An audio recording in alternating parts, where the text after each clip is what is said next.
Gold, trusted gold buyers. మీరు తాకట్టు పెట్టిన బంగారాన్ని విడిపించి ఈ రోజు ఉన్న మార్కెట్ ధరకు కొనబడను.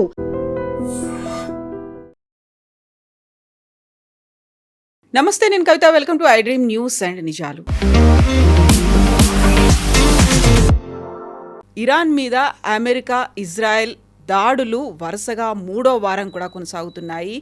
Iran security officer Larijani చనిపోయినట్టుగా అనౌన్స్మెంట్ కూడా వచ్చింది. దీంతో పాటుగా పాకిస్తాన్, ఆఫ్ఘనిస్తాన్ మధ్యలో జరుగుతున్నటువంటి ఘర్షణలు కూడా 3వ వారం కొనసాగుతున్నాయి. ఆఫ్ఘనిస్తాన్లో ఉన్నటువంటి డీ అడిక్షన్ సెంటర్ మీద పాకిస్తాన్ దాడి చేసింది. 400 మందికి పైగా రోగులు మరణించినట్టు వార్తలు వస్తున్నాయి. ఈ రెండు ప్రాంతాల్లో యుద్ధాలకి అసలు కారణం ఏంటి, ఎందుకని కొనసాగుతూనే ఉన్నాయి, 3వ వారం కూడా ఇంత తీవ్ర స్థాయిలో నష్టం ఎందుకు జరుగుతోంది, ఎప్పుడు ఆగిపోతాయి? మనతో పాటుగా ఉన్నారు సీనియర్ జర్నలిస్ట్ సురేష్ కొచ్చాతిల్ గారు. సార్ నమస్తే. సో మనం ఇప్పటిదాకా ఓన్లీ ఇరాన్ గురించే మాట్లాడుకున్నాం, ఎందుకంటే అది తీవ్ర స్థాయిలో ప్రభావాన్ని చూపిస్తుంది ప్రపంచవ్యాప్తంగా అనుకున్నప్పుడు. సైలెంట్గా యుద్ధం జరుగుతూ వెళ్తోంది పాకిస్తాన్ అండ్ ఆఫ్ఘనిస్తాన్ మధ్య. ఒకే అటాక్ జరిగింది, 400 మంది చనిపోయారు. ఏం జరుగుతోంది అసలు ఇక్కడ? మన ఆఫ్ఘనిస్తాన్ చూస్తే పాకిస్తాన్కి అమెరికా ఒక బ్లాంక్ చెక్ ఇచ్చినట్లుంది. చాలా రోజుల నుంచి అమెరికాకి ఆఫ్ఘనిస్తాన్లో అక్కడున్న గవర్నమెంట్ని మార్చడానికైతే కాలేదు, కానీ ఏదైనా ఒక యాక్షన్ తీసుకోవాలని ఉంది వాళ్ళకి. అమెరికా మీద ఏం దాడేం చేయట్లేదు వీళ్ళు, కానీ పాకిస్తాన్ మీద దాడి జరుగుతుంది. అది కూడా Tehreek Taliban. Tehreek Taliban operate చేస్తుంది డురాండ్ లైన్ దగ్గర, అంటే పాకిస్తాన్ ఆఫ్ఘనిస్తాన్ సపరేట్ చేస్తున్న బార్డర్ లైన్ దగ్గర. మళ్ళీ కాబుల్ మీద ఎందుకు బాంబు వేస్తున్నారు, అదొక ప్రశ్న వచ్చింది. వీళ్ళేమన్నారంటే ఆల్ ద టెర్రరిస్ట్ అక్కడే ఉన్నారని. ఇదే డైలాగ్ మనం ఇజ్రాయెల్ వైపు నుంచి వింటుంటాం. బేరూట్ మీద ఎందుకు దాడి చేశారు, గాజా మీద ఎందుకు దాడి చేశారు, ఆ బిల్డింగ్లో మొత్తం టెర్రరిస్ట్ ఉన్నారు, దానికోసం కొట్టామని. ఇప్పుడు కొట్టింది ఒక డీ అడిక్షన్ సెంటర్ని కొట్టారు. ఆఫ్ఘనిస్తాన్లో మనకు తెలిసిందే drugs is a major problem. అక్కడ ఓపియం కల్టివేషన్ చాలా ఎక్కువ ఉంది. సో డ్రగ్స్ చాలా పెద్ద ఇష్యూ అక్కడ చాలా స్ట్రిక్ట్ రూల్స్ కూడా ఉంది. ఎవరినైనా డ్రగ్స్తో పట్టుకుంటే అంతే సంగతి వాళ్ళది. ఇరాన్ లాగానే సేమ్ థింగ్. కానీ ఇప్పుడు జరుగుతున్న ఈ బాంబింగ్ క్యాంపెయిన్లో మీరు ఒక మార్పు చూస్తున్నారు. అంటే ముందు బార్డర్ ఏరియాస్లో క్లాషెస్ ఉండే, పాకిస్తాన్ వైపు దాడి చేయడము, పాకిస్తాన్ నుంచి ఎయిర్ ఫోర్స్ వచ్చి బార్డర్ ఏరియాస్ దగ్గర తెహ్రీకే తాలిబాన్ క్యాంపులు కొట్టడం మొదలుపెట్టారు. దాని తర్వాత వారు బాగారం ఎయిర్ ఫోర్స్ బేస్ మీద కొట్టారు మొన్న. ఇప్పుడు కాబుల్ మీద చేస్తున్నారు. దీనికి సంకేతం ఒకటే సింపుల్, ఏంటంటే అమెరికా అక్కడ కూడా ఒక రెజీమ్ చేంజ్ ట్రై చేస్తున్నారా. కానీ మనకి ఆఫ్ఘనిస్తాన్ హిస్టరీ చూస్తే ఇది సాధ్యం కాదు. అంతే ఈజీగా వాళ్ళు లొంగిపోరు, అసలు లొంగిపోరు, ఛాన్సే లేదు. ఎందుకంటే మన హిస్టరీ చూస్తే ఆఫ్ఘనిస్తాన్ రీసెంట్ హిస్టరీ చూద్దాం, ఎక్కువ 16th, 17th సెంచరీ వెళ్ళక్కర్లేదు. సోవియట్స్ ఆఫ్ఘనిస్తాన్కి వచ్చినప్పుడు అప్పుడు అక్కడ వాళ్ళని వ్యతిరేకించడానికి రిలీజియస్ స్కూల్స్, పాకిస్తాన్లో ఉన్న రిలీజియస్ స్కూల్స్ నుంచి వచ్చిన అబ్బాయిలు వాళ్ళని తాలిబాన్ అని చెప్పి వాళ్ళని ఆఫ్ఘనిస్తాన్ వైపు పంపించారు. ఆయుధాలు ఇచ్చి ట్రైనింగ్ ఇచ్చి పాకిస్తాన్లో ఐఎస్ఐ వాళ్ళు చేశారు, సిఐఏ సహాయంతో వాళ్ళు పోరాటం చేశారు. సోవియట్స్ చాలామంది చనిపోయారు సోవియట్స్ వాళ్ళు. లాస్ట్లో సోవియట్స్ అక్కడి నుంచి పారిపోయారు. వాళ్ళు ఆయుధాలు తీసుకొని సిస్టమేటిక్గా వెళ్ళారు, అమెరికన్స్ వెళ్ళినట్లు కాదు. దాని తర్వాత అమెరికా వచ్చారు, అమెరికా పరిపాలించడం మొదలైనప్పుడు అప్పుడు అల్ఖైదా వచ్చేసి ఒసామా బిన్ లాడెన్, ఐమన్ అల్ జవారీ వీళ్ళందరూ. ఇప్పుడు అల్ఖైదా వీళ్ళ మీద దాడి చేయడం మొదలుపెట్టారు, అమెరికా నేటో ఫోర్సెస్ మీద. వీళ్ళు కూడా ఎక్కువ రోజు తట్టుకోలేకపోయారు. దాని తర్వాత వీరు కూడా అక్కడి నుంచి మొత్తం ఎక్విప్మెంట్ అక్కడ పడేసి పారిపోయారు రాత్రికి రాత్రి. బైడెన్ అడ్మినిస్ట్రేషన్లో, last administration. That was real insult అమెరికాకి, ఎందుకంటే వాళ్ళు ఎప్పుడు అనుకోలేదు ఇట్లా జరుగుతుంది అనేది. సో దానికి ఒక ప్రతీకారం తీసుకోవడానికి బహుశా ఇప్పుడు నడుస్తున్న ఒక స్ట్రాటజీ ఒకటి, అమెరికాకి బాగారం ఎయిర్ ఫోర్స్ బేస్ కావాలి. బాగ్రామ్ ఎయిర్ ఫోర్స్ బేస్ కావాలంటే డెఫినెట్ అక్కడ, ఎందుకంటే స్ట్రాటజికలీ చైనా దగ్గర అది. ఆ బేస్ వాళ్ళ దగ్గర ఉంటే అక్కడి నుంచి వాళ్ళకి చైనాలో వాళ్ళ మీద నిఘా పెట్టుకోవడానికి, అక్కడి నుంచి రికనెసెన్స్ ఫ్లైట్ చేయడానికి, అక్కడి నుంచి రష్యా మీద కూడా నిఘా, అక్కడ ఒక కన్ను పెట్టుకోవడానికి పనికొస్తుంది. కానీ వీళ్ళు అడిగారు, మీకు గుర్తుంటుంది, ఒక 4 నెలల ముందు అంతా అడిగారు ఒఫిషియల్లీ, యూఎస్ మాకు ఆ బేస్ కావాలన్నారు, ఇవ్వని చెప్పాం. లీజ్లో అడిగారు వాళ్ళు. ఇట్లాంటి బేస్ చాలా ఉన్నాయి వాళ్ళ దగ్గర. సౌదీ అరేబియాలో ఉంది, కువైట్లో ఉంది, ఖతార్లో ఉంది. ఇక్కడ కూడా ఒక బేస్ పెట్టుకుందామని, కానీ అంగీకరించలేదు. తాలిబాన్ అన్నారు, no, we will not give. ఇప్పుడు పాకిస్తాన్ ఏమంటున్నారంటే తాలిబాన్ ఇప్పుడు చేస్తున్న ఈ అటాక్స్ అన్నీ భారతదేశం స్పాన్సర్ చేస్తుంది, మన వైపు నుంచి ఆయుధాలు ఇస్తున్నాం, ఈ ఆయుధాలు తీసుకొని వాళ్ళు వచ్చి మా మీద పాకిస్తాన్ మీద దాడి చేస్తున్నారు. పాకిస్తాన్ ఫీల్డ్ మార్షల్ అసీం మునీర్ కూడా మేము వీళ్ళని కంప్లీట్గా వైపౌట్ చేస్తూ ఉంటున్నాం, అది సాధ్యం కాదు. ఇప్పుడు జరిగిన అటాక్ తర్వాత కూడా చూడండి కవిత గారు, రాబోతున్న ఇంపాక్ట్, వీళ్ళ దగ్గర ఎయిర్ ఫోర్స్ లేదు, వీళ్ళ దగ్గర నేవీ లేదు. Afghanistan is a land lock country, navy అక్కర్లేదు వాళ్ళకి. ఎయిర్ ఫోర్స్ అనేది చాలా బేసిక్ ఉండే, అది కూడా ఇప్పుడు ఎక్కువ లేదు. వీళ్ళ దగ్గర మిసైల్స్ ఉన్నాయి, వీళ్ళ దగ్గర డ్రోన్స్ ఉండొచ్చు బహుశా. అండ్ వీళ్ళ దగ్గర అన్నిటికంటే ఇంపార్టెంట్, వీళ్ళ దగ్గర చాలా బ్యాటిల్ హార్డెండ్ అంటాం మన ఇంగ్లీష్లో. ఎన్నో సంవత్సరాలు సోవియట్స్ వ్యతిరేకంగా, నేటో ఫోర్సెస్ వ్యతిరేకంగా పోరాడిన ఫైటర్స్ ఉన్నారు వీళ్ళ దగ్గర. ఒక టైంలో వీళ్ళు అల్ఖైదా బేస్గా ఉన్నారు, తర్వాత తాలిబాన్గా వచ్చారు. ఇప్పుడు దానికన్నా ముందు తాలిబాన్గా ఉండే. సో వాళ్ళ దగ్గర ఉన్న మెయిన్ ఫైటింగ్ ఫ్యాక్టర్ ఏంటంటే వాళ్ళు ఏ సర్కమ్స్టాన్స్ వచ్చినా, వీళ్ళు ఎవరు వచ్చినా కానీ వాళ్ళ వ్యతిరేకంగా పోరాడతారు. ఇప్పుడు పాకిస్తాన్ వచ్చి ఈ దాడులు చేస్తున్నప్పుడు వీళ్ళ రియాక్షన్ ఏముండబోతుందని వాళ్ళ మీడియాలో మనం చూసాం. వాళ్ళు చాలా క్లియర్గా చెప్పారు, Pakistan will regret what they did. అంటే వీళ్ళ దగ్గర ఏముంది మనం చూద్దాం. వీళ్ళ దగ్గర ఉన్న అన్నిటికంటే ఏంటంటే సూసైడ్ బాంబింగ్. మీరు చూడండి, నెక్స్ట్ 2-3 డేస్లో పాకిస్తాన్ చాలా హై లెవెల్ ఆఫ్ సెక్యూరిటీలో ఉన్నారు, అలర్ట్లో ఉన్నారు. అప్పుడు కూడా పాకిస్తాన్లో ఐదర్ ఆర్మీ క్యాంప్స్ ఆర్ మస్జిద్లు లేకుంటే క్రౌడెడ్ మార్కెట్ ప్లేస్లో వీళ్ళు దాడి చేస్తారు. రంజాన్ సీజన్ ఇది. దీనికన్నా ముందు కూడా చేశారు వాళ్ళు. 20 మంది 25 మంది చనిపోయిన కేసెస్ ఉన్నాయి అక్కడ. సో వీళ్ళ స్ట్రెంగ్త్ ఇది. సో వాళ్ళ స్ట్రెంగ్త్ వాడుకుంటారు, వాళ్ళు తప్పేం లేదు దాంట్లో. As a guerrilla force technically మీరు అదే చేస్తారు. దాని తర్వాత వీళ్ళు ఇంకా చేయగలిసిన చాలా ఉన్నాయి. ఒకటి, వీళ్ళకి ఒకసారి డ్రోన్స్ వచ్చింది అనుకోండి, వీళ్ళ చేతికి డ్రోన్స్ అయితే చాలా ఈజీగా దొరుకుతుంది ఇప్పుడు. అది మీకు చైనా వైపు నుంచి వస్తుంది, కానీ చైనా వాళ్ళకి ఇవ్వరు, ఎందుకంటే పాకిస్తాన్ చైనా బాయ్. మిగతా ఎవరైనా తజికిస్తాన్ వైపు పెద్దగా ఫ్యాక్టరీ ఉంది, రష్యాకి సప్లై చేస్తారు వాళ్ళు ఇస్తే తెలియదు, అది కూడా ఉండొచ్చు. రష్యా ఆఫ్ఘనిస్తాన్ ఆర్మీని డ్రోన్స్ ఇచ్చి వాళ్ళకి హెల్ప్ చేస్తే, వాళ్ళకి సహాయం చేస్తే హిస్టరీ మళ్ళీ రిపీట్ అవుతుంది అది. ఎందుకంటే అటువైపు వాళ్ళ ఐడియా ఏంటంటే పాకిస్తాన్ అనేది ఒక యుఎస్ బేస్, వాళ్ళని కొట్టాల్సింది మనం. ఇది వాళ్ళు ట్రై చేస్తున్నారు. సో ఇప్పుడు ఎందుకంటే ఈ F-16 ఇచ్చినప్పుడు కూడా కవిత గారు, ఈ ఎయిర్క్రాఫ్ట్ ఇప్పుడు బాంబ్ చేస్తున్న ఎయిర్క్రాఫ్ట్ ఇచ్చినప్పుడు కూడా యుఎస్ ఏమన్నారంటే ఆ టైంలో, you should never use this against India, మీరు ఓన్లీ ఈ F-16 వాడాల్సింది అగెయిన్స్ట్ టెర్రరిస్ట్. కానీ మన వైపు కూడా వీళ్ళు ఆపరేషన్ సింధూర్ టైంలో కూడా F-16s వాడారు. ఇప్పుడు రీసెంట్లీ ఒక 6 నెలల ముందు అమెరికా ఒక కొత్త ఎక్స్పాన్షన్ అంటే అప్గ్రేడేషన్ ప్లాన్ రివీల్ చేశారు ఈ F-16స్కి. కొత్త రాడార్ సిస్టమ్స్, కొత్త మిసైల్స్, కొత్త ఏవియానిక్స్, యాజ్ కూడా కొత్త ఎయిర్క్రాఫ్ట్ లాగా చేయడానికి ఇప్పుడున్న ఎగ్జిస్టింగ్ పాకిస్తాన్ F-16లో. ఎందుకంటే చాలా టైంలో ఒక 3 సంవత్సరాల ముందు వీళ్ళు మొత్తం బ్యాన్ చేశారు, పాకిస్తాన్కి ఏం ఎక్స్పోర్ట్స్ చేయకూడదు అని చెప్పేసి, యూఎస్ నుంచి ఏ డిఫెన్స్ ఎక్విప్మెంట్ పాకిస్తాన్కి ఇవ్వకూడదని. ఇప్పుడు ఆ రూల్ మార్చేశారు ట్రంప్ వచ్చిన తర్వాత. బహుశా దాని నుంచే వీళ్ళు కొత్త అటాక్స్ ఇప్పుడు చేస్తున్నారు. కానీ మన వైపు నుంచి మనం ఏమైనా సహాయం చేస్తుంటా తెలియదు, ఏదైనా జరగవచ్చు రేపు. కానీ ఒక్కసారి వీళ్ళ దగ్గర మిసైల్స్ అండ్ డ్రోన్స్ వస్తే వీళ్ళు పాకిస్తాన్ మీద విపరీతమైన దాడి చేస్తారు, దాంట్లో డౌట్ లేదు. మనకేం కావాలి యాజ్ ఎ నేషన్, మనం డెఫినెట్గా మన మీద వీళ్ళు కాశ్మీర్లో చేస్తున్న దాడులు పాకిస్తాన్, అదే దాడులు ఇప్పుడు ఆఫ్ఘనిస్తాన్ అంటే తాలిబాన్, తెహ్రీకే తాలిబాన్ పాకిస్తాన్ మీద చేస్తున్నారు. కానీ ఇప్పుడు ఏడుస్తున్నారు పాకిస్తాన్, ఇండియా ఆయుధాలు ఇస్తున్నాయి, ఇండియా టెర్రరిస్ట్ని పంపిస్తున్నారు. మీరేం చేస్తున్నారండి కాశ్మీర్లో? మీరు కూడా అదే పని చేస్తున్నారు కదా. సో మీకు ఇప్పుడు ఇంగ్లీష్లో చెప్తారు, taste of your own medicine అంటారు, మీకు అదే వచ్చింది.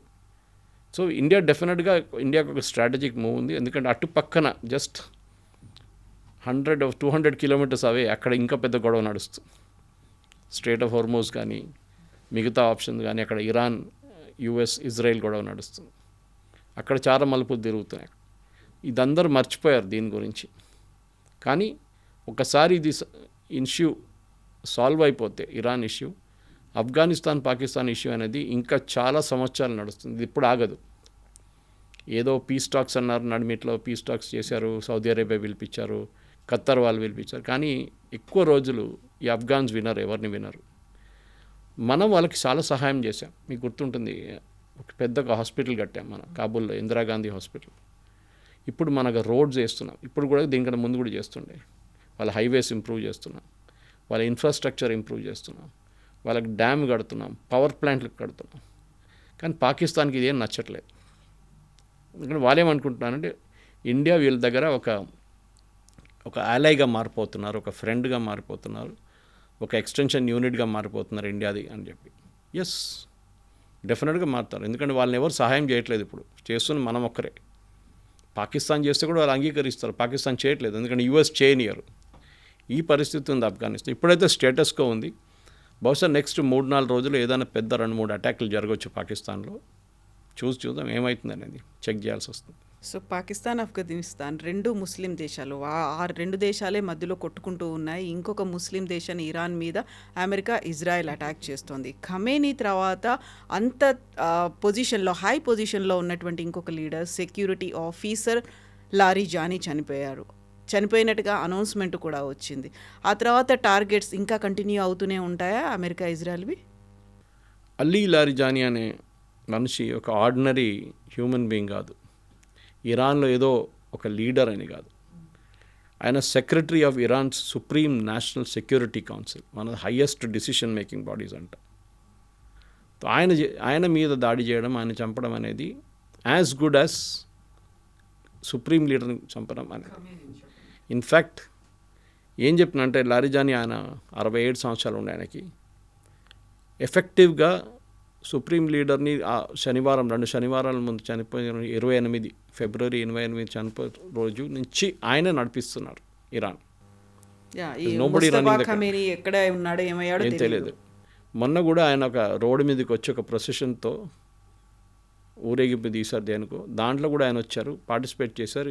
యూఎస్కి ఒక వార్నింగ్ ఇచ్చారు, చూడండి నేను ఇక్కడే ఉన్నాను, మీలాంటి ఎప్స్టీన్ ఐలాండ్లో వెళ్ళి మేము దాచుకోలేదు ట్రంప్ లాగా, నేను ఇక్కడ ఉన్నాను, రోడ్డు మీద మా ప్రజలతో ఉన్నా అని చెప్పారు. కానీ బహుశా ఆయనకు తెలిసి ఉండొచ్చు ఆయన కూడా టార్గెటెడ్, నెంబర్ 1 టార్గెట్ ఉంటుందని. అండ్ ఇజ్రాయెల్ అది చాలా క్లియర్గా చెప్తారంట. ఈ పరిస్థితుల్లో లారిజానీది ఒక ఇమేజ్ ఇరాన్లో రేపు ఏం కావబోతుందని. ఎందుకంటే వీళ్ళు ఇవాళ ఐ థింక్ వాషింగ్టన్ పోస్ట్లో, న్యూయార్క్ టైమ్స్ చాలా మంచి ఆర్టికల్ ఒకటి వచ్చింది. ద లారిజానీ ఫ్యామిలీ, ఇన్ఫ్యాక్ట్ ఆయన middle name is a Zoroastrian name, I'm not getting his full name. Larijani family is the Kennedy of US అన్నారు. Kennedy family, highly educated. ఈయన కూడా మ్యాథ్స్లో ఒక ప్రొఫెసర్గా ఉండే. వీళ్ళ brother is a physics professor. ఒక ఆయన ఏమో scientist. His niece was a practicing doctor in California మొన్నదాకా. వీళ్ళ హైలీ ఎడ్యుకేటెడ్ ఫ్యామిలీ. కానీ ఈయనని they never allowed him to become the president or ఇంకేదైనా పెద్ద రోల్. ఆయన స్పీకర్గా ఉన్నారు, ఇరాన్ నేషనల్ అసెంబ్లీలో స్పీకర్గా ఉన్నారు ఆయన, కరెక్ట్. కానీ ఆయన్ని రెవల్యూషనరీ గార్డ్స్ చీఫ్ కూడా చేశారు, అన్నీ చేశారు. కానీ we was never allowed to become the president. ఎందుకంటే ఈయన పుట్టింది కోమ్లో, which is one of the holiest Shiite shrines in world, ఇరాన్లో. కానీ ఈయన థియాలజీ గురించి అటువైపు ఎక్కువ వెళ్ళలేదు. He was more into scientific thing. రిలీజియస్గా 10 పుస్తకాలు పబ్లిష్ చేశారండి. He's published 10 books, he's published hundreds of papers, scientific papers. ఆయన ఆర్గ్యుమెంట్ ఎప్పుడు ఒక థియరిటికల్ ఆర్గ్యుమెంట్లో వెళ్తే religious theory versus mathematical theory అని చెప్పి పెద్ద ఒక కాన్సెప్ట్ ఉంది. నేను చదివాను అది ఇవాళ, నిన్న రాత్రి న్యూస్ చూసిన తర్వాత let me read something about ఏమని చూస్తే. చాలా వెరీ ఎక్లెక్టిక్ జెంటిల్మెన్, చాలా హైలీ ఎడ్యుకేటెడ్. ఇన్ఫ్యాక్ట్ ఎస్టర్డే మీరు ట్రంప్ ఒక కామెంట్ చేశారు, మీరు చూసుంటారు, ఇరాన్ గురించి మాట్లాడుతున్నారు. They are very smart people, they are highly educated, they have very good scientific temperament. అక్కడే మనకు అర్థమైపోతుంది. కానీ లారిజానీ లాంటి వాళ్ళు, ఆయనకు ఒక చెడ్డ పేరు ఎక్కడ వచ్చిందంటే, ఈ లాస్ట్ జరిగిన ప్రొటెస్ట్లో ఆల్మోస్ట్ 2,000 నుంచి 3,000 అంటున్నారు. కానీ ఒఫిషియల్ ఫిగర్స్, అది యాక్చువల్ ఫిగర్స్ 10,000 మంది దాకా చనిపోయారు ఫైరింగ్లో అని చెప్పి. అది మెయిన్గా చేపించిన మంచి లారిజానీ. దానికోసం నేను ఇజ్రాయెల్ నిన్న స్టేట్మెంట్ రిలీజ్ చేసినప్పుడు కూడా అదే అన్నారు, ద గ్యాంగ్ మొత్తం మేము డిస్ట్రాయ్ చేసేసాం, స్లాటర్డ్ చేసిన మనుషులు వీళ్ళు, మనుషులు కాదు వీళ్ళు అని.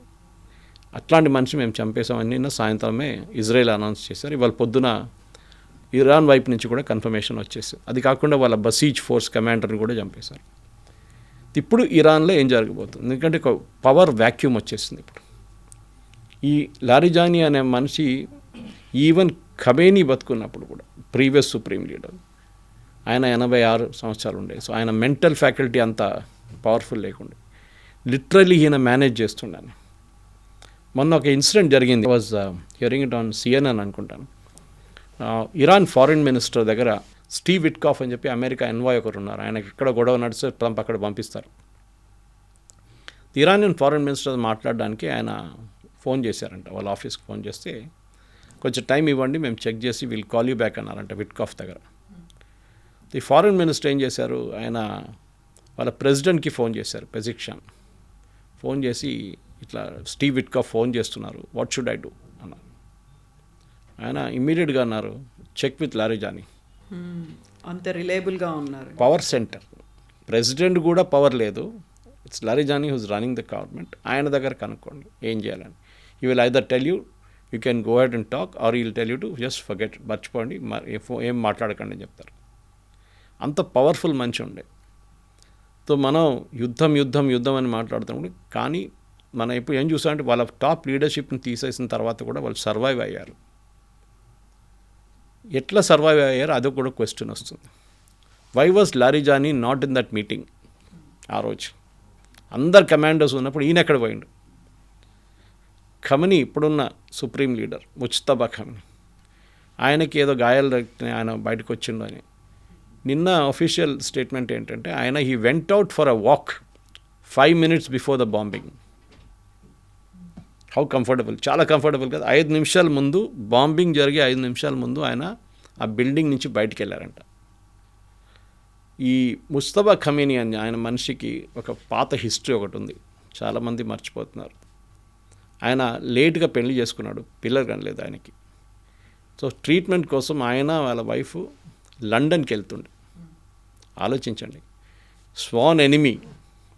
ఓకే, ఖొమేనీ టైం నుంచి రిలేషన్స్ అసలు యుఎస్తోని కానీ మిగతా నేటో అలయన్స్తో రిలేషన్స్ బాగాలేదు. ముజ్తబా ఖమీనీ ట్రీట్మెంట్కి వెళ్ళింది లండన్లో. అందులో ముజ్తబా ఖమీనీకి లండన్లో 9 లావిష్ విల్లాలు ఉన్నాయి, చాలా లగ్జరియస్ విల్లాలు. అక్కడ నెలల పాటు అక్కడ ఉన్నారు ట్రీట్మెంట్ కోసం. ఫస్ట్ టైం ఏం కాలేదు, సెకండ్ టైం వెళ్ళినప్పుడు బాబు పుట్టారు ట్రీట్మెంట్ తర్వాత. దాని తర్వాత 2 పిల్లలు ఇంకా పుట్టారు. ఇప్పుడు అందరు ఏమంటున్నారంటే ఈయనని బ్రిటిష్ MI6 వాళ్ళు ఇన్ఫిల్ట్రేట్ చేసుకున్నారు. ఈయన కొన్ని హ్యాబిట్స్ ఉండే. అది నిన్న ట్రంప్ చెప్పారు, మొన్న చెప్పారు రాత్రి. ఆయనకు ఒక సెక్యూరిటీ బ్రీఫింగ్లో చెప్పారంటే దట్ హీఈస్ అన్ హోమోసెక్షువల్ అని. ఆయన ట్యూటర్తోనే ఒక రిలేషన్షిప్ ఉండే ఆయనకి అని చెప్పేసి. అది ఖమేనీ ఎప్పుడు డినై చేయలేదు. సీనియర్ ఖమేనీ చనిపోయిన ఆయన రాసి పెట్టినంట, ఏ పరిస్థితుల్లో కానీ నేను చనిపోతే ఈయనని సుప్రీం లీడర్ చేయకూడదు మీరని రాసి పెట్టి వెళ్ళారు. బట్ ఇవన్నీ కూడా ఒక అమెరికన్ మీడియా దగ్గర నుంచి బయటకు వస్తున్నాయి కదా. అఫీషియల్గా ఇరాన్ ఏం అఫీషియల్ ఎప్పుడు చెప్పరు కదా, ఎప్పుడు చెప్పరు. కానీ మీరు కనెక్ట్ ద డాట్స్ అంటాం మన ఇంగ్లీష్లో. బాంబింగ్ జరిగిన రోజు కమాండర్స్ మీటింగ్ నడుస్తుంది, అందరు సీనియర్ కమాండర్స్ ఉన్నారు 40 మంది. Head of that is Larijani, ఆయన అక్కడ లేడు. ఈ ఖమేనీ సుప్రీం లీడర్ పక్కన ఉన్న మనిషి ఎప్పుడు ఈస్ ఇస్ సన్ ముజ్తబా. ఆయన 5 నిమిషాల ముందు వాక్కి వెళ్ళిండంట బయటికి. సో బహుశా ఎవరికో తెలుసు జరగబోతుంది అనేది. ఎందుకంటే అక్కడి నుంచి వెళ్ళిన ఇన్ఫర్మేషన్ ప్రకారమే ఇజ్రాయెల్ బాంబ్ చేశారు. వాళ్ళకి ఆ ఇన్ఫర్మేషన్ వచ్చింది 2 గంటల సేపు ముందు, 2.5 గంటల సేపు పొద్దున 6 o'clock ఇజ్రాయలీ టైంకి వచ్చింది. దట్ 9 గంటలకు తెహరాన్ టైంలో ఒక మీటింగ్ జరగబోతుంది తెహరాన్లో ఈ కాంపౌండ్లో అని చెప్పి. ఇప్పుడున్న పరిస్థితుల్లో కవిత ఇదంతా ఎందుకు చెప్తున్నా అంటే ఇప్పుడు ఒక పవర్ వ్యాక్యూమ్ వచ్చేస్తుంది. లారిజానీ లేరు, president Pezeshkian is totally powerless, supreme leader కనిపించట్లేదు, ఆయన ఉన్నాడో లేదో పోయిండో ఎంజాడో తెలియదు. ఇరాన్ ఎవరు నడిపిస్తున్నారు? ఎందుకంటే ప్రెసిడెంట్ ట్రంప్ ఇప్పుడు ఒక నెక్స్ట్ లెవెల్కి వచ్చేసి ఆయనకు తెలిసిపోయింది ఈ యుద్ధం గెలవలేరు. కానీ వెళ్తూ నేను కొన్ని పనులు చేసిపోతాను. ఒకటి మెయిన్గా స్ట్రైట్ ఆఫ్ హార్మూజ్ ఓపెన్ చేయాలి. అది ఓపెన్ చేయాలంటే మనం దాని గురించి డిస్కస్ చేసాం. చాలా మటుకు ఓపెన్ చేయాలంటే ఇంపాసిబుల్ టు ఓపెన్. ఎందుకంటే చిన్న బోట్స్ వాడుకొని లేకుంటే మిసైల్స్ వాడుకొని ఇరాన్ కొట్టచ్చు. సీ మైన్స్ అనేవి పెట్టారు. మైన్స్ కన్నా ఎక్కువ డ్యామేజ్ మిసైల్స్. వాళ్ళ దగ్గర ఉన్న మైన్స్ చాలా పాత technology, second world war vintage Russian mines వాళ్ళ దగ్గర ఉంది. అది ఎక్కువ డ్యామేజ్ చేయదు, కానీ అన్నిటికంటే పెద్ద డ్యామేజ్ చేస్తుంటే ఈ హ్యాండ్ హెల్డ్ మిసైల్స్. అది వీళ్ళు ఒక 3 కిలోమీటర్ 4 కిలోమీటర్ దూరం ఉన్న షిప్ మీద కొడతారు ఈజీగా, సిట్టింగ్ డాక్స్. ఎందుకంటే మెల్లగా పోతుంది ఈ ట్యాంకర్లు, దాని మీద ఈజీగా కొట్టచ్చు మీరు ఏ ఎస్కాట్ ఇచ్చినా కానీ. సో నిన్న రాత్రి అమెరికా వాళ్ళ B-2 B-50 బాంబర్స్ యూజ్ చేసి వాళ్ళు ఖర్గ్ ఐలాండ్ మీద బాంబ్ చేశారు. అది కాకుండా స్ట్రెయిట్ ఆఫ్ హోర్ముజ్ పక్కన ఉన్న స్ట్రక్చర్ ఉంది, దాని గురించి ఐ థింక్ వాళ్ళ టైమ్స్ ఆఫ్ ఇండియా వచ్చింది, చాలా పెద్ద ఒక ఆర్టికల్ వచ్చింది. ఇట్స్ అ వరల్డ్ వైడ్ ఏం చెప్తారు, ఒక వండర్ ఆఫ్ ద వరల్డ్ అది. ఆ స్ట్రక్చర్స్ ఎట్లా ఫామ్ అయింది అనేది, ఒక స్ట్రక్చర్ మీరు చూస్తే ఇట్లా ఫార్మేషన్స్ ఉంటుంది మట్టితోని, అది ఎట్లా ఫామ్ అయిందంటే ఏదో ఒక స్టార్ పడ్డదంట ఒకసారి. అండ్ మన దగ్గర నేషనల్ జియోగ్రఫిక్ దాంట్లో వెళ్తే మీకు అది కనిపిస్తుంది ఇరాన్లో. ఇట్స్ అ బ్యూటిఫుల్ ప్లేస్ ఆ స్ట్రెయిట్ ఆఫ్ హోర్ముజ్ పక్కన. అక్కడ కూడా నిన్న రాత్రి బాంబింగ్ జరిగింది అంటున్నారు. దాని ఇంపాక్ట్ ఏందో మనకు తెలియదు ఇంకా. స్ట్రెయిట్ ఆఫ్ హోర్ముజ్ ఓపెన్ చేయడానికి ట్రంప్ న్యాచురల్లీ వీళ్ళందరినీ పిలిచారు. నేటో ఫోర్సెస్ని అడిగారు, చైనాని అడిగారు, జపాన్ని అడిగారు, జర్మనీని అడిగారు. అందరు నో అని చెప్పారు. ఇన్ఫ్యాక్ట్ జర్మన్ ఫారిన్ మినిస్టర్ చాలా మంచి స్టేట్మెంట్ కూడా ఇచ్చిండు. ఇది ఎట్లా అంటే, మమ్మల్ని ఇప్పుడు పిలుస్తున్నాడు రమ్మని, టైటానిక్ మునిగిపోతుందని తెలిసినప్పుడు కూడా మనం టికెట్ తీసుకొని టైటానిక్ వెళ్తున్నట్లు ఉంటుంది ఇదని చెప్తున్నారు. So that is the situation there. ట్రంప్కి ఏమంటూ కోపం అంటే వీళ్ళు ఎవరు రావట్లేదు, నాకేం పోయింది, నాకు అక్కడ ఏ రోల్ లేదు, నాకు ఆయిల్ అక్కర్లేదు, ఏం అక్కర్లేదు, ఆయిల్ కావాల్సింది వీళ్ళు, చైనా కానీ జపాన్ కానీ వీళ్ళకి రావాలి, సౌత్ కొరియా కావాలి ఆయిల్ అంతా ఇక్కడి నుంచి వెళ్ళేది, వాళ్ళు ఎందుకు సహాయం చేయట్లేదు. అందరికి తెలుసు, German foreign minister, even French foreign minister చెప్పారు, we did not start this war, మేము ఈ యుద్ధం మొదలుపెట్టలేదు, మొదలుపెట్టిన వాళ్ళు యూఎస్, అప్పుడు మా దగ్గర అడగలేదే. ఒక్కటే ప్రెస్ కాన్ఫరెన్స్లో Trump with in a matter of 3 minutes 3 స్టేట్మెంట్లు ఇచ్చారు, డైవర్స్. ఫస్ట్ అన్నారు యుద్ధం అయిపోయింది, గెలిచేసాం, అక్కడ ఇంకా ఏం చేయడానికి ఏం లేదు అని చెప్పారు. దెన్ అన్నారు మేము యూకే దగ్గర అడుగుతున్నాం, సహాయం అడిగాం లాస్ట్ టైం, అడిగితే వాళ్ళు రాలేదు, I told them I don't need it, మేము ఆల్రెడీ గెలిచేసాం వాళ్ళు, కానీ మిమ్మల్ని గుర్తుపెట్టుకుంటాం మేమన్నారు. Next minute within 30 seconds next statement ఏంటంటే, మేము అడిగాం అందరిని రమ్మన్నా, ఎవరు రావట్లేదు, ఓకే, కానీ కొంతమంది వస్తా అన్నారు, చూద్దామని. 3 contradictory statements with in a matter of 3 minutes. అదే ట్రంప్ మెంటల్ అబిలిటీ చూపిస్తుంది, మీకు స్టెబిలిటీ లేదా అని చెప్పేదంట. ఆయన బాడీ లాంగ్వేజ్ చూడండి, మీరు ఆయన వీడియో వాచ్ చేయండి. ఆయన ఒకటే మాట అంటారు. ఇప్పుడు క్యూబా గురించి మాట్లాడుతున్నారు లేటెస్ట్గా, మేము క్యూబాని కాన్కర్ చేయబోతున్నాం, క్యూబా ప్రెసిడెంట్ని మార్చేస్తాం, I will do what I want. ఆయన వొకాబులరీలో వి అనేది లేదు, ఇట్స్ ఆల్వేస్ ఐ, నేనే డిసిషన్ తీసుకుంటా. అది కరెక్ట్గా ముందుకెట్లా వచ్చింది కవిత గారు అంటే, జాక్ స్టార్మర్కి ఫోన్ చేశారు బ్రిటిష్ ప్రైమ్ మినిస్టర్కి నిన్న పొద్దున ఫోన్ చేసి అన్నారంటే, ఇట్లా మీరు మీ ఎయిర్క్రాఫ్ట్ క్యారియర్ పంపించండి, మీ మైండ్ స్వీపర్స్ని పంపించండి అన్నారు. సో స్టామర్ అన్నారంటే, okay I will have to discuss with my team అన్నారంట. ఏంటి టీమ్, వాట్ టీమ్, అవసరమా అలాంటివి? You are the prime minister, you take a decision. ఈయనకు అది లేదు కదా యూఎస్లో, ఈయన ఎవరిని అడగరు, ఆయనే చేసుకుంటాడు ఏం కావాలంటే అది. అది చెప్పారు నేను ప్రెస్ కాన్ఫరెన్స్లో. స్టామర్ అంటున్నాడు టీంతో మాట్లాడుతూ అంటున్నాడు, ఏం మనిషి ఈయన, ప్రధానమంత్రి ఇంకేమైనా, ఎందుకు అడగాలి ఎవరిని, మీరు చేసుకోవచ్చు కదా కావాలంటే. ఐరానిక్లీ మీరు బిలీవ్ చేయరు, ఇప్పుడు ఎవరి దగ్గర లేనిది ఏంటి తెలుసా మీకు కవిత గారు, మైండ్ స్వీపర్స్ లేదు ఎవరి దగ్గర.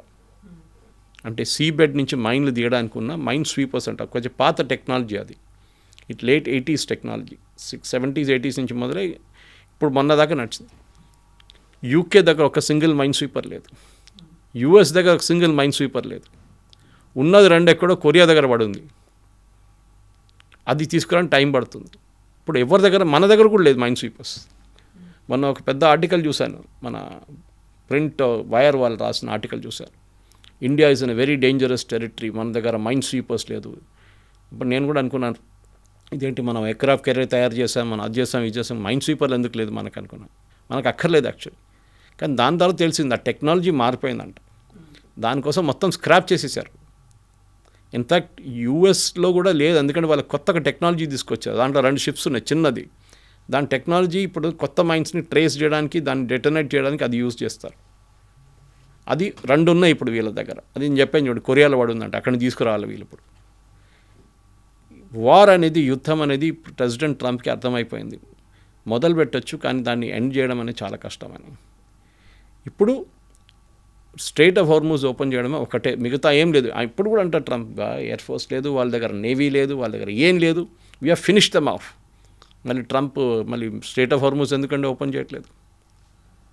ఎందుకంటే ఇప్పుడు స్ట్రైట్ ఆఫ్ హార్మూజ్ ఓపెన్ చేయకపోతే మనం చూస్తున్నాం దాని రిజల్ట్. $100 per barrel. మనకు గ్యాస్ ప్రాబ్లం వచ్చింది, ఇక్కడ ఇండియాలో ఎల్పిజి ప్రాబ్లం వచ్చింది, సిఎన్జి, పెట్రోలియం, ఇప్పుడు ఫర్టిలైజర్ ప్రాబ్లం రాబోతుంది.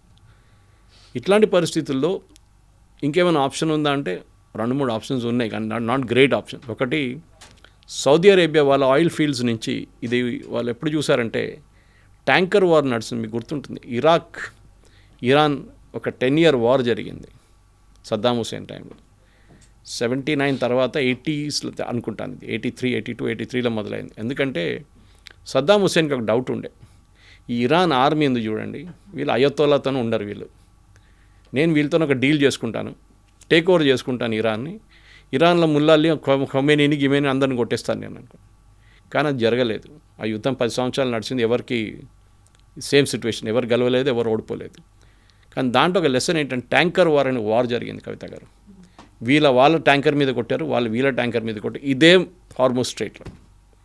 ఆ రోజు సౌదీ అరేబియాకి ఒక లెసన్ అర్థమైపోయింది, ఏంటంటే మనగా ఇంకొక పోర్ట్ పెట్టుకోవాల్సి. సో యాన్బు పోర్ట్ అని చెప్పి, నేను ఒక ఎగ్జాంపుల్ ఇవ్వంటే, Hormuz is the front door of the house. ఇంటికి ఫ్రంట్ డోర్, బ్యాక్ డోర్ ఒకటి ఉంటుంది కదా, కొన్ని ఇంట్లోకి ఉంది అట్లీస్ట్. ఆ బ్యాక్ డోర్ ఏమో యాన్బు పోర్ట్ అని చెప్పి రెడ్ సీ దగ్గర ఉంది ఒకటి. రెడ్ సీ అంటే మన హార్మూజ్ లాగానే అదర్ ఎండ్ ఆఫ్ ఇట్. అక్కడ కొంతమంది కూర్చున్నారు, వాళ్ళ పేర్లు హూతీలు. Those sitting at the bottom, యమన్లో. వాళ్ళు ఇప్పుడు ఏం చేయట్లేదు. అక్కడికి వీళ్ళు ఒక పెద్ద 1000 kilometer పైప్ వేశారు, 4 feet డయామీటర్లో పైప్. ఆ పైప్ రోజుకి 1.2 to 1.7 million barrels per oil pump చేస్తుంది. అది 4 దాకా తీసుకెళ్ళచ్చు అంటున్నారు, కానీ సరిపోదు. ఇట్ ఈస్ ఓన్లీ ఏం చెప్తారు, చాలా తక్కువ quantity compare to strait of Hormuz. For example Kharg ఐలాండ్లో ఒకటే టైంలో ఇరాన్ దగ్గర ఉన్న కర్గ్ ఐలాండ్లో మీరు 10 అల్ట్రా లార్జ్ ట్యాంకర్స్ని పెట్టవచ్చు. అల్ట్రా లార్జ్, సూపర్ ట్యాంకర్ కూడా కాదు, 10 పెట్టచ్చు మీరు ఒకటేసారి. అండ్ రోజంతా ఫిలప్ చేసుకొని రాత్రి వెళ్ళిపోతారు వాళ్ళు. ఇది ఇప్పుడు జరగట్లేదు. ఇది ఓపెన్ అప్ చేయాలన్నప్పుడు ఛాలెంజ్ ఏంటంటే ఇరాన్ని, ఎస్పెషలీ ఇరాన్లో ఉన్న అన్ఆర్గనైజ్డ్గా ఉన్న వాళ్ళ రెవల్యూషనరీ గార్డ్స్ చేస్తున్న పనులు. ఎందుకంటే ఈ డ్యామేజ్ చేయాలంటే మీరు చిన్న ఫిషింగ్ వెసల్స్ ఉన్నాయి అక్కడ, మన దగ్గర ఫిషింగ్ వెసల్స్ కనిపిస్తుంది చూడ, అట్లాంటిది కేరళ వైపు, గోవా వైపు వెళ్తే మహారాష్ట్ర వైపు, మన ఆంధ్ర వైపు కూడా ఉంటుంది. ఆ ఫిషింగ్ వెసల్ కూడా తిరుగుతారు ఈ స్ట్రైట్ ఆఫ్ హార్మూజ్లో. మీరు గుర్తుపట్టలేరు ఎవరు ఏ షిప్పింగ్ వెసల్, ఏ ఫిషింగ్ వెసల్ ఏది ఇరానియన్ నేషనల్ గార్డ్ వెసల్ ఏదని మీరు గుర్తుపట్టలేరు. దీల మీద బాంబు వేశారనుకోండి, పెద్ద ఇష్యూ అయిపోతుంది. అరే మీరు సివిలియన్స్ని చంపేశారు, మీరు పాపం వాళ్ళు కష్టపడుతున్నారు, వాళ్ళు ఫిషరీస్ వాళ్ళు, ఫిషర్మెన్ వాళ్ళని చంపేశారంటారు. అదే ఫిషర్మెన్ రేపు ఒక మిసైల్తో రావచ్చు. ఈ పరిస్థితిలో ఉన్నాం మనం ఇప్పుడు. Yanbu port is one option, కానీ నాట్ ద బెస్ట్ ఆప్షన్. ఇంకోటి ఏంటంటే మనం అర్థం చేసుకోవాల్సి, why Hormuz is so important. మీరు గోండ్వానా అనే ఒక టెరిటరీ పేరు విని ఉంటారు, ఇట్స్ ఇన్ మధ్యప్రదేశ్. ఒక టైంలో Gondwana and Persia were together millions of years ago. దాని తర్వాత the plate shifted and India వైపు వెళ్ళిపోయి ఇండియా ఫామ్ అయిన సపరేట్గా. మనకు తెలిసిన స్టోరీ, ఆఫ్రికా నుంచి వచ్చి ఇండియా ఎట్లా కొట్టి the Himalayas rose up because of that, ఆ కొలిజన్తో. ఈ గోండ్వానా టెరిటరీతో ఉన్న టెరిటరీ ఇప్పుడున్న పర్షియా. ఆ పర్షియాలో కూడా మీరు చూడండి, ఆయిల్ కార్బన్స్ ఉన్న ఏరియా అంతా it is towards western part of Iran and eastern part of Saudi Arabia. Saudi Arabia ఈ పక్క నుంచి ఉన్న మొత్తం ఆయిల్ హైడ్రోకార్బన్స్ ఉంది around straight of Hormuz. Qatar కూడా అంతే. అండ్ ఇటువైపు ఇరాన్ నుంచి మీకు సౌదీ అరేబియా ఇటువైపు, దట్ ఈస్ యాన్బు మాట్లాడండి, యాన్బు రెడ్ సీ ఉంది చూడండి, రెడ్ సీ పక్కన కార్బన్సే లేదు, దానికోసం ఎవడు పట్టించుకోడు దాన్ని. అక్కడి నుంచి చాలా తక్కువ షిప్స్ పోతుంది. సో ఈ మెయిన్ ఇంట్రెస్ట్ ఏంటంటే, ఈవెన్ ఇరాన్ కూడా చూడండి, మీరు పాకిస్తాన్ వైపు చూడండి, అక్కడ ఏం లేదు వాళ్ళకి. ఇన్ఫ్యాక్ట్ ఈవెన్ స్ట్రైట్ ఆఫ్ హార్మూజ్లో కూడా వీళ్ళకి నడిమిట్లో చాలా గొడవలు ఉన్నాయి. ఖతార్ అండ్ ఇరాన్ ఒక గ్యాస్ ఫీల్డ్ షేర్ చేస్తున్నారు. మన గీత గేలేం కదా నీళ్ళ మీద, ఇది మీ టెరిటరీ, ఇది మా territory. With in that area of straight of Hormuz వీళ్ళిద్దరు ఒక గ్యాస్ ఫీల్డ్లో 60% మీరు, 40% మీరు అని చెప్పి వాళ్ళు ప్రొడ్యూస్ చేసుకుంటున్నారు గ్యాస్ అక్కడి నుంచి. Because Qatar doesn't produce oil, only gas. ఇది కూడా ఉంది పాలిటిక్స్ ఇన్ దాని. And Qatar is a biggest problem for అన్ని అరబ్ కంట్రీస్ కలిపి. ఇరాన్ కాదు, Qatar is a bigger problem. వీళ్ళ దగ్గర ముస్లిం బ్రదర్హుడ్ ఉంది. అది ఇంకో స్టోరీ. వాళ్ళు ఏం చేస్తారనేది. వీళ్ళ దగ్గర అల్ఖైదా హెడ్ క్వార్టర్స్ ఉంది, హమాస్ హెడ్ క్వార్టర్స్, వీళ్ళందరూ ఖతార్లో ఉన్నారు. Yes sir, thank you so much sir. Thank you. And for more videos, Please subscribe to iDream. Please subscribe to iDream. Please subscribe iDream. And please subscribe to iDream. For more videos, subscribe to iDream. please like, share and subscribe to the channel. Congratulations, iDream. Subscribe to iDream. Subscribe to iDream. So subscribe to iDream Media. iDream की iDream team अंदर की huge congratulations. Please subscribe iDream Media. Please subscribe to iDream. Subscribe iDream. Please subscribe to iDream. iDream అంటే నా కళల ఛానల్ను subscribe చేసుకున్న నోరు తిరుగుతలేదు, మీరైతే గంట గుర్తు కొట్టండి. For more such videos, please subscribe to iDream. Subscribe to iDream. Please subscribe to iDream. Please subscribe iDream Media. Please do subscribe to iDream. Please subscribe to iDream Media. For best entertainment and information, please subscribe iDream. And don't forget to subscribe to iDream.